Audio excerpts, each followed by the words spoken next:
bisa bermanfaat di sana, mengambil manfaat di sana. Mereka bisa sholat di dalam masjid, mereka bisa nyaman sholat di dalam masjid. Karena kalau di rumah tak ada AC, tempatnya kotor. Di masjid subhanallah bersih, wangi, AC. Banyak manusia bisa melakukan kebaikan di sana. Wa in kanat lirriya, meskipun yang bangun itu tidak ikhlas, murni karena Allah. Namanya manusia, masih ada sebagian dalam hatinya niat pamer. Tidak masalah. Sebab apa? Dengan adanya masjid, meskipun yang membangun tidak ikhlas karena Allah, banyak manusia bisa ibadah di sana. Banyak manusia bisa merasa nyaman baca Quran di sana. Farubbama yanfa'uhu du'a'u wahadin minal muslimin. Dan doa mereka yang bisa beribadah di sana itu akan bermanfaat untuknya. Apalagi kalau tahu ini yang bangun si fulan. Masya Allah, saya bisa sholat di sini nyaman. Akhirnya mendoakan si fulan tanpa diminta. Karena merasa nyaman sholat di dalam masjid itu. Padahal si fulan mungkin saat bangun masjid tidak ikhlas karena Allah. Dan itu bukan satu dua orang, tiap hari bahkan silih berganti. Apalagi kalau masjid itu masjid singgahan. Yanfa'u, dan itu sangat bermanfaat. Doa mereka yang bisa melakukan ibadah di masjid-masjid yang begitu indah, nyaman, yang dibangunnya. Jadi akan hancur binasa kalau nunggu amal itu harus dari orang yang ikhlas. Kama ruya ba'dil mutaqaddimin, sebagaimana diriwayatkan oleh sebagian ulama mutaqaddimin. Mutaqaddimin itu sama dengan ulama salaf. Jadi salaf itu orang atau manusia yang hidup pada abad 1 sampai 3. Ini salaf, mutaqaddimin sama. Kalau sudah abad keempat sampai hari kiamat, khalaf atau mutaakhirin. Sebagian ulama salaf itu annahu bana ribatan, membangun pondok pesantren, membangun masjid, membangun musola. Wa kana yaqulu fi nafsi, dan ketika bangun ulama itu mengatakan pada dirinya, la adri, aku enggak tahu, pokoknya aku bangun. Akana amali hadza lillah, apakah amalku ini murni karena Allah ikhlas atau masih bercampur dengan yang lain, aku tidak tahu. Pokoknya aku bangun masjid agar orang bisa nyaman sholat di masjid ini, akan aku maksimalkan fasilitasnya. Ini orang-orang zaman dulu ketika bangun mengatakan pada dirinya, pokoknya aku bangun, aku nggak tahu apakah aku ikhlas atau tidak. Fa'atahu atin fi manami. Lalu setelah selesai pembangunan masjid itu, tertidur dalam satu malam, dalam tidurnya bermimpi. Faqala lahu, lalu ada seorang syekh dalam mimpinya itu yang mendatanginya dan menjawab kegalauannya. Galaunya apa? Saya nggak tahu apakah ini ikhlas karena Allah atau aku ingin pamer. Karena ya terkadang memang ingin pamer, kadang ya ikhlas. Itu dijawab di dalam mimpinya oleh seorang syekh yang mendatanginya. Fulan, illam yakun amaluka lillah. Jika amalmu membangun pondok ini, membangun masjid ini tidak karena Allah, du'aul muslimin alladzina yad'una laka huwa lillah. Ketahuilah, orang-orang Islam yang singgah di masjid bangunanmu, mereka beribadah di sana dan berdoa di dalamnya, itu sangat bermanfaat bagimu. Meskipun mungkin kamu bangun masjid ini tidak murni ikhlas karena Allah, mereka doanya ikhlas. Dan itu sangat bermanfaat bagimu. Sekali lagi, jangan menunggu ikhlas kita baru beramal. Meskipun belum bisa ikhlas, tetaplah beramal. Fasurra bidzalik, bangun lalu semangat lagi, dengan harta yang tersisa dia bangun masjid di mana-mana. Dia sudah tidak pedulikan lagi niatnya, mau ikhlas maupun tidak, yang penting aku bangun masjid karena pasti ada banyak orang sholat di sana, banyak orang berdoa di sana, dan doa mereka pasti ikhlas karena Allah dan itu bermanfaat baginya. Paham ya? Jadi tetap meskipun dengan segala kekurangan kita, mungkin ada amal yang kita lakukan ini tidak murni karena Allah. Wa qala rajulun idza Hudzaifah bin Yaman. Seorang laki-laki ini berkata di depan sahabat Hudzaifah. Laki-laki ini doanya jelek. Allahumma ahlikil munafikin. Ya Allah, binasakan orang-orang munafik. Orang-orang munafik itu ada munafik keyakinan, ada munafik akhlak. Kalau munafik keyakinan itu seperti orang munafik yang digambarkan oleh Allah dalam Al-Quran, hidup di zamannya para rasul, zahirnya menyatakan iman di depan para rasul tapi aslinya tidak beriman. Ini munafik i'tiqad, kafir hukumnya. Tapi kalau munafik akhlak, dia beriman, cuma perilaku dan akhlaknya seperti orang-orang munafik yang tidak beriman. Perilakunya bagaimana? Idza hadasa kadzaba, kalau ngomong suka dusta. Wa idza wa'ada akhlafa, kalau janji suka ingkar. Wa idza tumina khana, jika dipercaya khianat. Ini munafik. Tapi tetap saudara kita, dia beriman, dia orang Islam. Nah, satu ketika ada seorang laki-laki yang mungkin merasa dirinya itu suci dan memandang orang-orang yang banyak dusta, banyak ingkar, banyak tidak amanah, dia enggak suka, lalu berdoa, Allahumma ahlikil munafikin. Binasakan mereka orang-orang yang munafik ya Rabb. Didengar oleh sahabat Hudzaifah bin Yaman. Lalu sahabat Hudzaifah mengingatkan, fulan lau halaku mattasaftum min aduwikum. Andaikan doamu diijabah oleh Allah sehingga tidak ada orang-orang munafik, kamu tak akan mampu melawan musuhmu sendirian. Annahum yahrujuna ilal ghazwi, apa kamu kira yang sering ikut berperang di medan pertempuran mereka bukan orang munafik? Banyak mereka orang munafik. Yuqatilunal aduwa, mereka membunuh musuh-musuh. Kalau kamu doakan mereka semua binasa, kamu melawan musuh sama siapa? Tak mampu kamu. Jangan doakan mereka hancur, karena sebab mereka lah kamu bisa melawan musuh-musuhnya Allah. Doakan dapat hidayah agar sifat munafiknya dihilangkan oleh Allah, menjadi orang mukmin yang benar-benar beriman, secara akhlak tidak punya akhlak seperti orang-orang munafik. Jadi kebanyakan orang-orang yang berperang dengan jumlah yang begitu besar belum tentu murni ikhlas karena Allah. Banyak orang munafik di sana. Jangan didoakan binasa, doakan sadar. Sampai diriwayatkan dari sahabat Salman Al-Farisi, sahabat Salman Al-Farisi. Ini beliau pernah mendoakan orang-orang munafik. Doanya yu'ayyidullahul mu'minina biquwwatil munafikin. Ya Allah, kuatkan orang-orang iman dengan kekuatannya orang munafik. Karena tahu bahwa tidak semua sahabat itu tidak punya sifat munafik. Sadar, sebagian besar mereka masih punya perilakunya orang-orang munafik. Sahabat Salman Al-Farisi berdoa, kuatkan orang-orang iman dengan kekuatannya orang-orang munafik. Yansurul munafikina bida'watil mu'minin, dan ya Allah, tolong orang-orang munafik dengan doanya orang-orang yang beriman.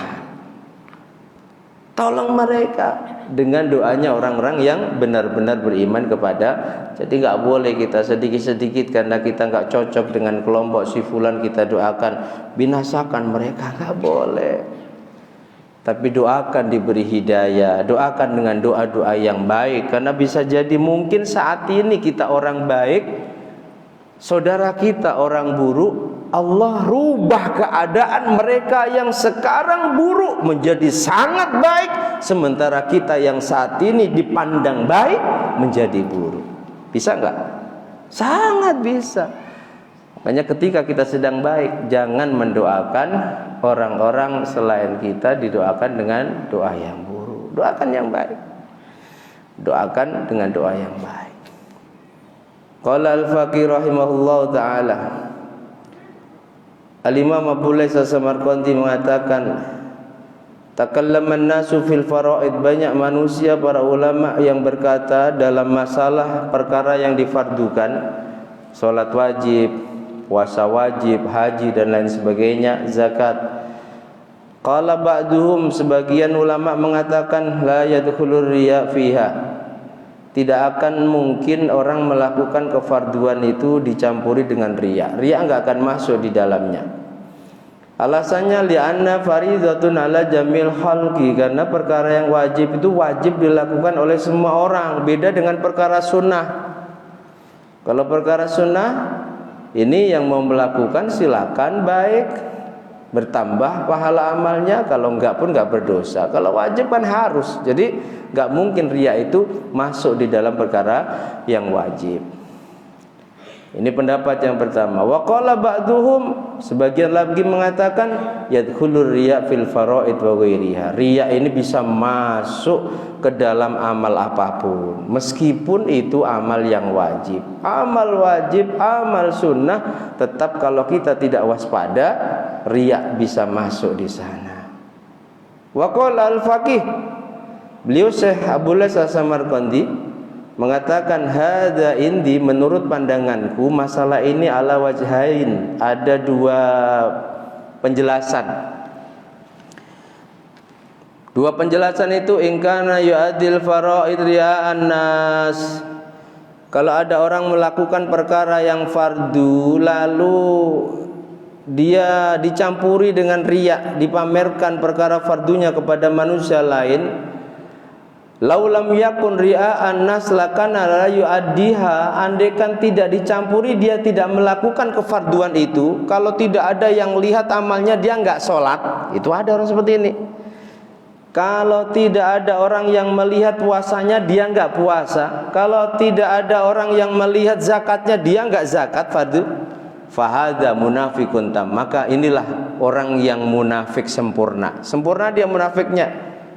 Wa huwa minal ladzina qala Allah Ta'ala, orang inilah orang yang tergolong orang-orang yang difirmankan oleh Allah di dalam surah An-Nisa 145, innal munafiqina fit darkil asfali minan nar.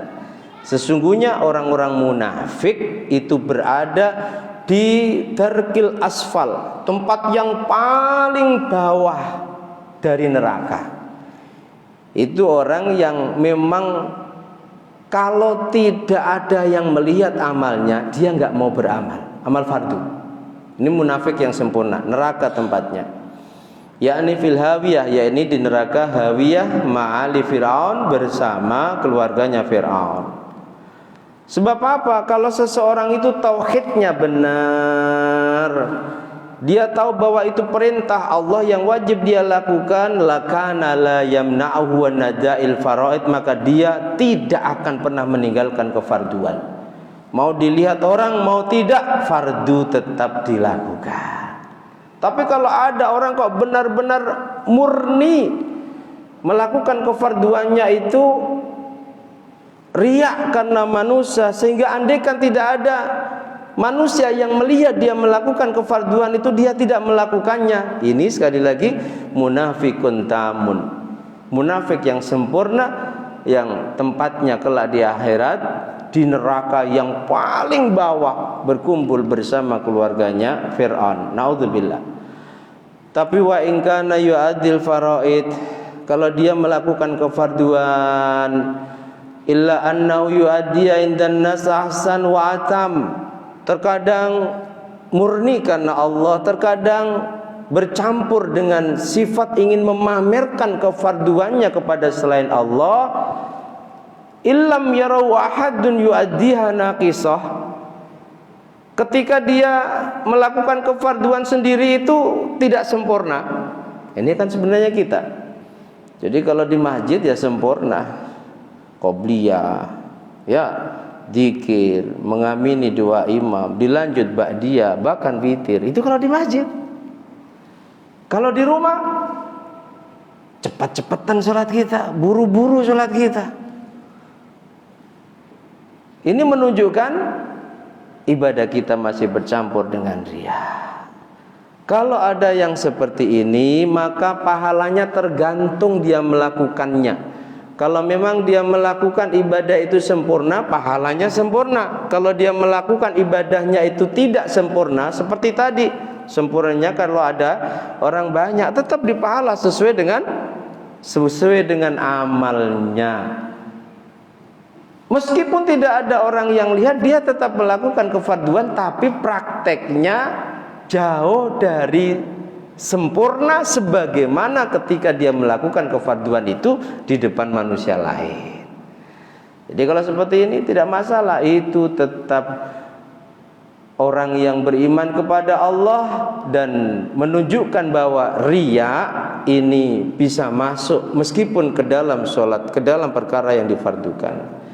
Tapi kalau memang orang itu hanya ibadah fardunya ketika dilihat orang, nah inilah yang diancam oleh Allah, akan berada di neraka yang paling bawah. Tapi kalau dilihat orang, dia tetap melakukan kefarduan, tidak dilihat orang juga melakukan kefarduan, cuma bedanya kalau ibadah bareng-bareng dia lebih sempurna, gerakannya lebih sempurna, tertib ibadah sebelum dan sesudahnya lebih sempurna dibanding saat sholat sendirian, maka pahalanya saja yang beda antara ketika dia melakukan kefarduan itu dengan sempurna atau melakukan kefarduan itu dengan banyak kekurangannya.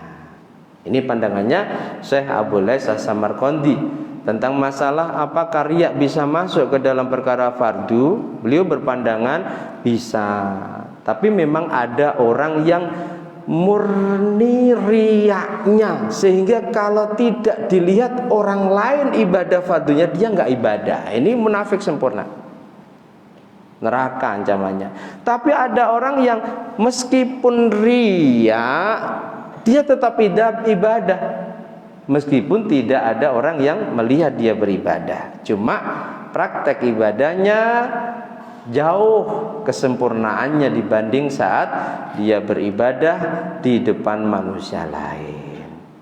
Bab ikhlas alhamdulillah selesai.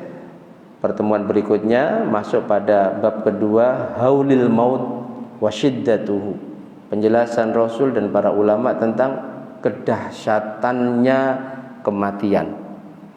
Mudah-mudahan dengan selesainya bab ikhlas ini Allah berikan pertolongan kepada kita, sehingga setiap melakukan kesalehan sekecil apapun kita lakukan benar-benar ikhlas karena Allah, dan jauh dari sifat-sifat yang sekali lagi ibarat amal soleh kita itu cermin atau kaca, bisa memecahkan cermin atau kaca amal kita tersebut, sehingga kelak di akhirat ibadah kesalehan yang kita lakukan benar-benar tergolong kesalehan yang diterima oleh Allah dan layak mendapatkan balasan dari Allah Subhanahu wa taala berupa kebaikan di akhirat maupun di dunia.